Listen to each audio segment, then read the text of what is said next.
మామిడికాయ పచ్చడి కోసం ముందుగా మామిడికాయలు తీసుకొని సన్న ముక్కలుగా కట్ చేసుకోవాలి. ఇప్పుడు ప్యాన్ పెట్టుకొని అందులోకి ఒక 20 ఎండుమిరపకాయలు వేసుకోవాలి.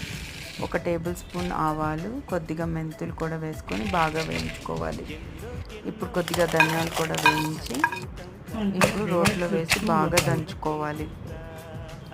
ఇవి కొంచెం మెత్తగా అయినాక 1 టేబుల్ స్పూన్ ఉప్పు కూడా వేసుకోవాలి. ఇవి మెత్తగా అయిన తర్వాత ఇప్పుడు మామిడికాయ ముక్కలు, కొద్దిగా పసుపు కూడా వేసి దంచుకోవాలి.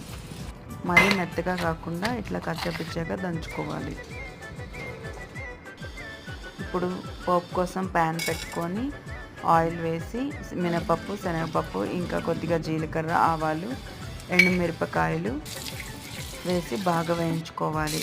ఇప్పుడు కొద్దిగా కరివేపాకు, ఇంగువ కూడా వేసి ఇప్పుడు మామిడికాయ పచ్చడిని అందులోకి వేసేసుకొని 2 నిమిషాలు అయినాక స్టవ్ కట్